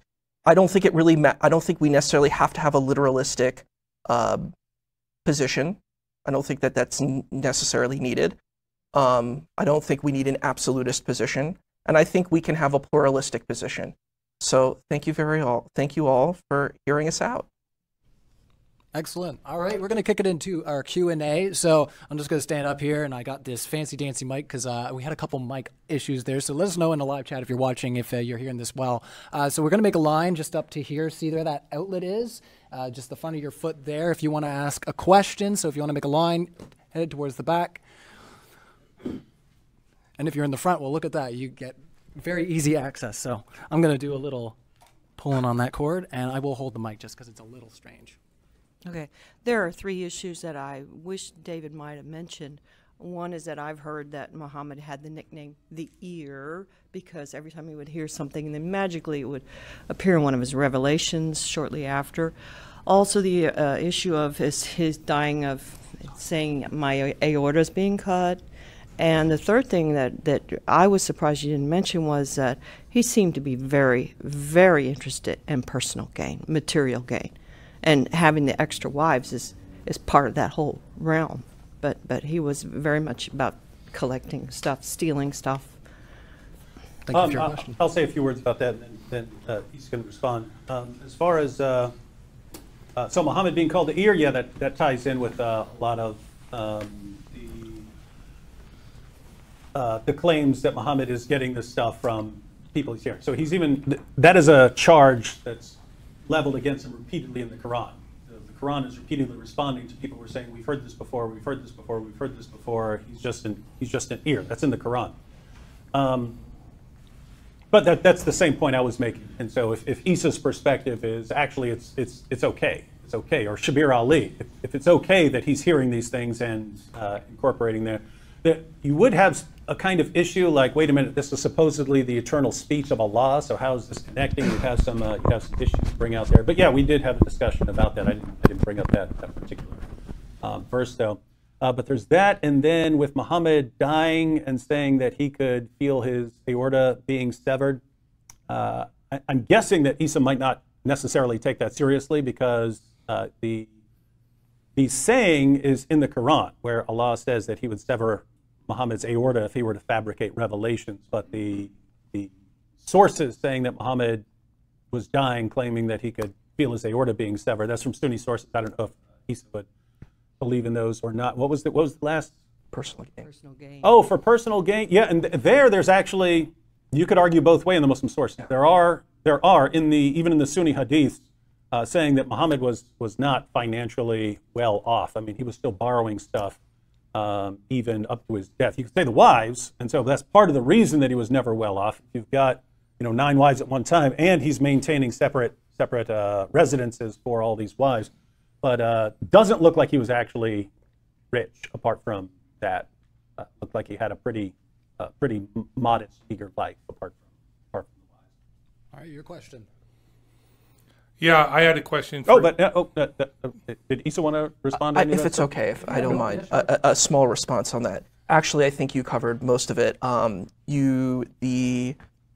It was the ear. Yeah, I don't have a. It's not like I don't think this is a huge problem. The Khaybar situation. I think that's what you were talking about, the severing of the aorta. That's a narrative. That's a Sunni narrative. I think if people want to believe that, fine. They don't. This is the problem, I think, is when you take the ahadith literalistically true and linearly true, you face a lot of problems because there's a lot of inconsistencies that don't really have a coherent narrative. And exactly, I was going to say the same point about the personal gain.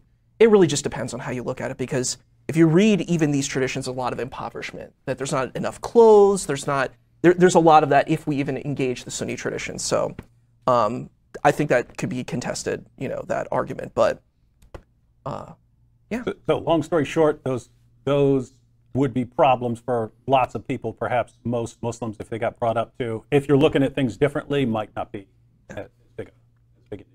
All right, thank you for that. Your question there? Yeah, Isa, you often bring up spiritual archetypes, and Sure. to me these seem like psychological archetypes. Me personally, I reject there's a spiritual realm at all, so it doesn't appeal to me. So And it also doesn't seem like you're saying they are true.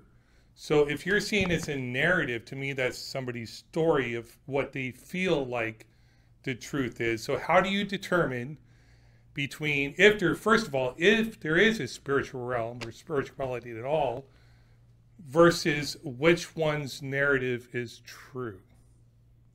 And that's a good question. This is hard because what is truth in this space? It's hard because we're dealing with this space of absolutes. Oh, you have something else you wanted to follow up? Okay. Well, when I say true, I mean, Sure, how please. do I determine if it reflects reality? So when I look out, I can see stars, I can see the ground. I don't need to taste, touch, sense it, or I just need to have a way to distinguish it from pure fantasy and being objectively true.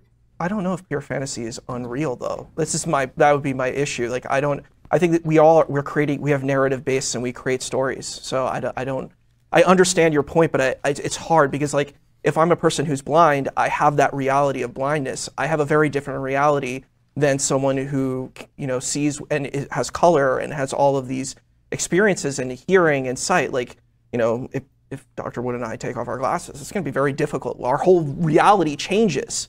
Yeah, and Ryan, our whole reality changes and transforms, than someone else who doesn't. And I think that can translate into the space of especially philosophy and theology. It's a whole other ball game.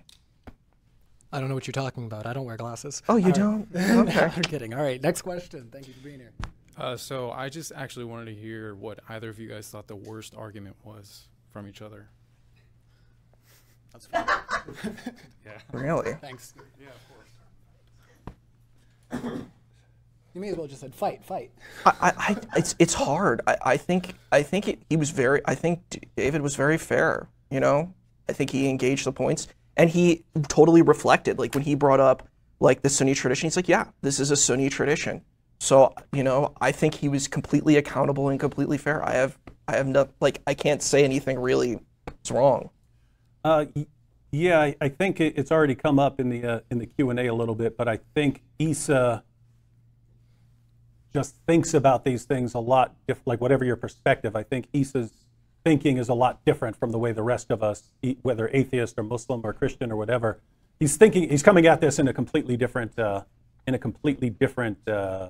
mindset, and I think that's the difficulty, that he's almost kind of like he's speaking a different language in a sense that's going to be hard for people to grasp. So I think that would be the difficult spot. A1, your question. So Isa argued that every approach is flawed when trying to identify a prophet. One assumes this means either confirm or denounce. If someone were running around claiming to speak for me and represent my thoughts such that billions of people believed it, and I had the ability to correct this with people, I would do so. So since you guys seem to think that it hasn't happened, or perhaps it hasn't happened, why won't God take that completely effortless step to save us all this confusion? Wouldn't that be the perfect method to confirm or denounce any prophet? Thank you. Do you want to go first? Okay. Well, it's great to see you, Matt. Thank you for coming and asking a question. I think it really just depends on your theology of this situation. You could take a theology where you say, this is a trial and a test from a higher power that puts us into the space where we need to be tried to be better human beings. I think that's an explanation. Again, I am not the expert or master on this, but that, I think, gives a certain kind of explanatory power to an explanation that could be given. And this wouldn't be you can even kind of get a similar idea from the Quran itself. You look at Surah 9, the final marching orders, where it's fight those who do not believe in Allah. You got that, but earlier in Surah 5, for instance, you get a different perspective where Allah claims that He gave different religious communities so that these would all compete with each other in good works. So Allah tells the Jews, hey, these are the revelations you have to judge by. Christians, you judge by your revelations. Muslims judge by your revelations. You can all compete with each other in good works and so on. And I don't believe in the Quran and so on, but my view is that I don't know. I just view it as we're more that it's not like we're pets, right? We're supposed to be figuring this stuff out. We're supposed to be thinking about this. We're supposed to be wrestling with difficult issues. And I don't know, we're not little kids who are just being, here's what you do and don't think about this stuff.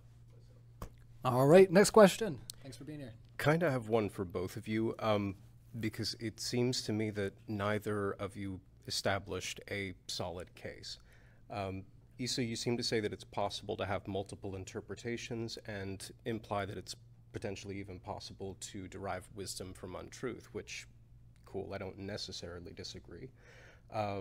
Multiple narratives are possible, sure, but this doesn't establish what's actually true.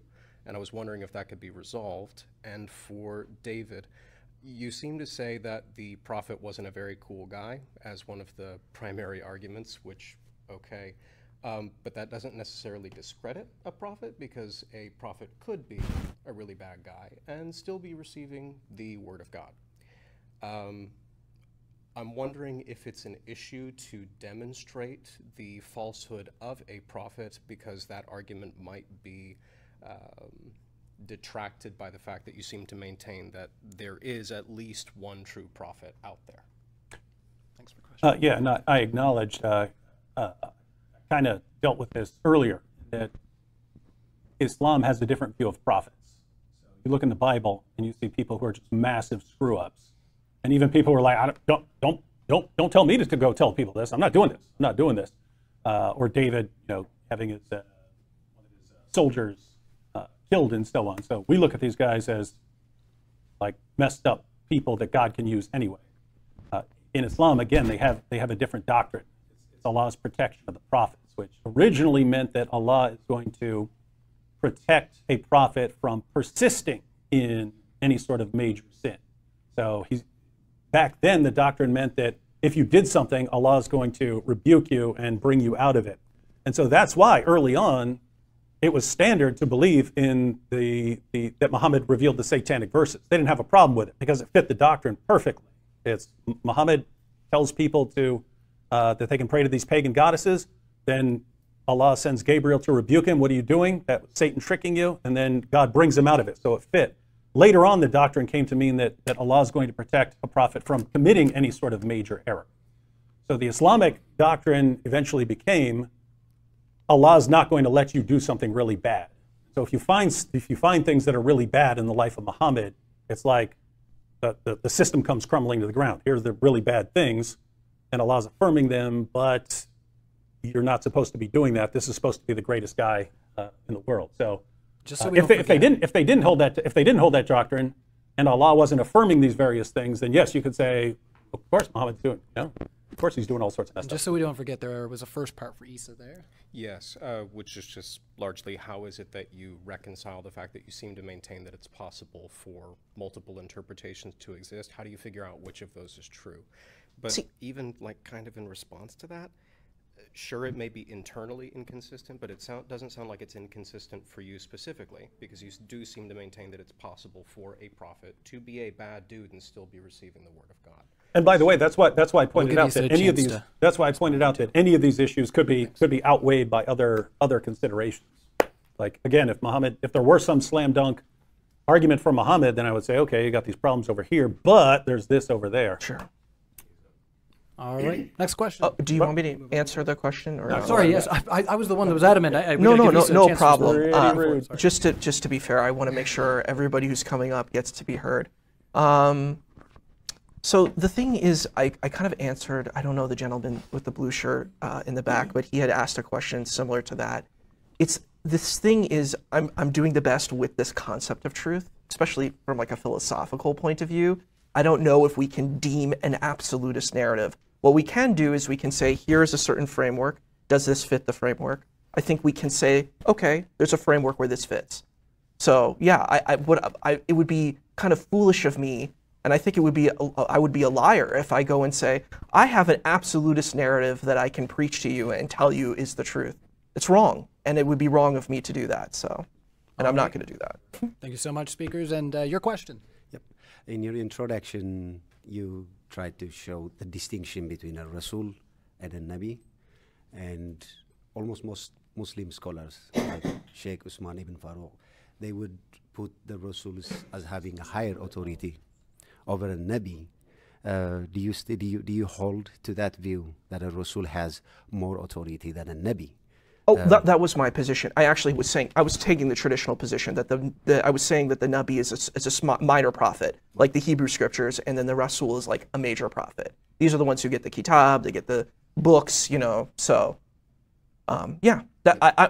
I'm saying that would be a narrative that is taken for that, sure. Okay.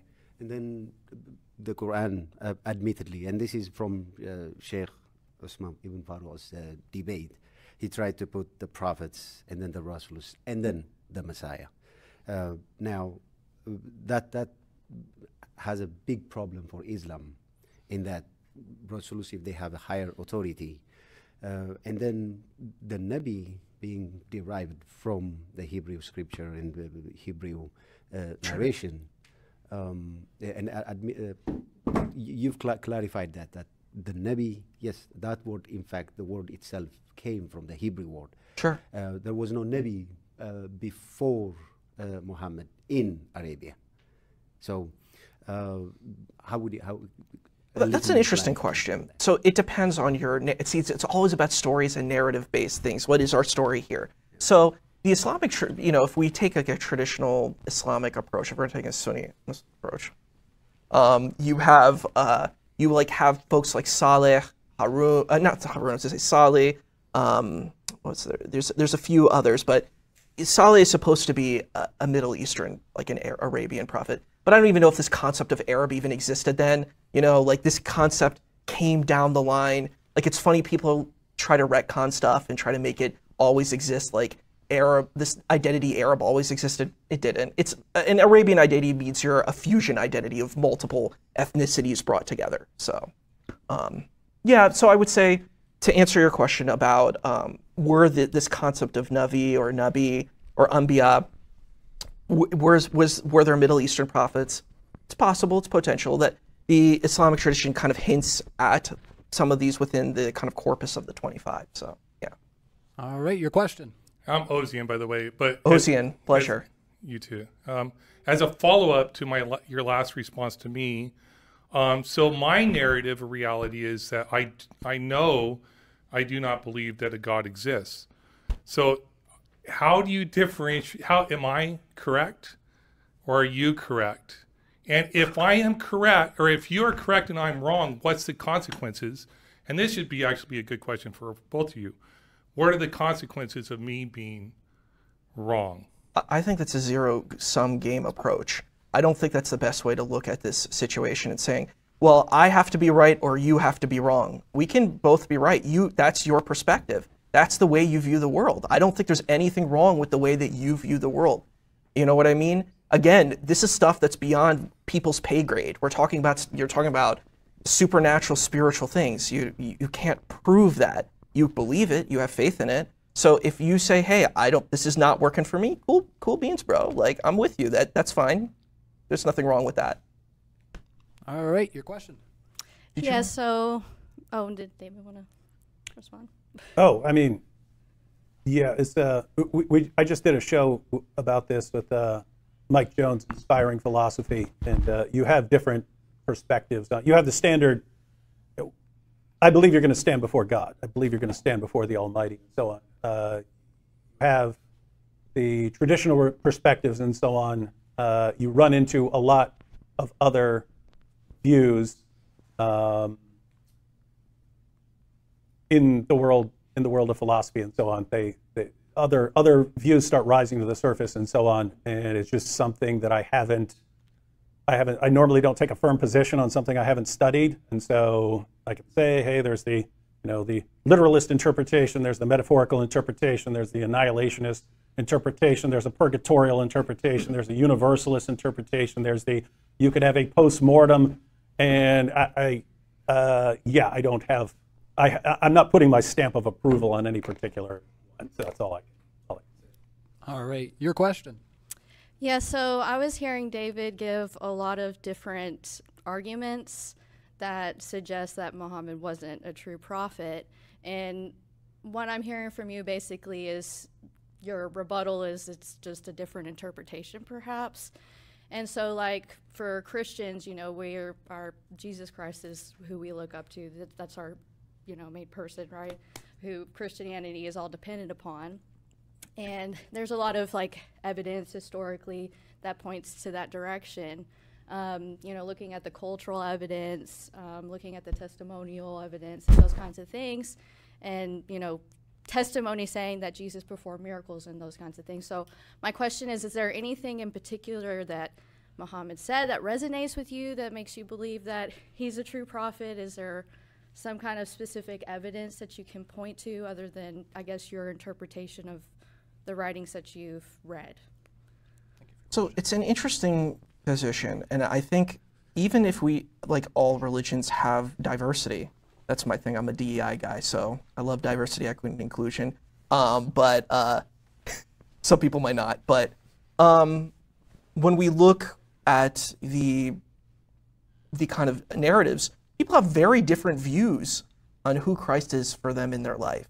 Like, you had people who did crusades, where, you know, my interpretation, if I were saying, hey, I'm a believer of Christ, I would take a pacifist position from the text. If I were taking a literalistic textual position, that's the position I would take.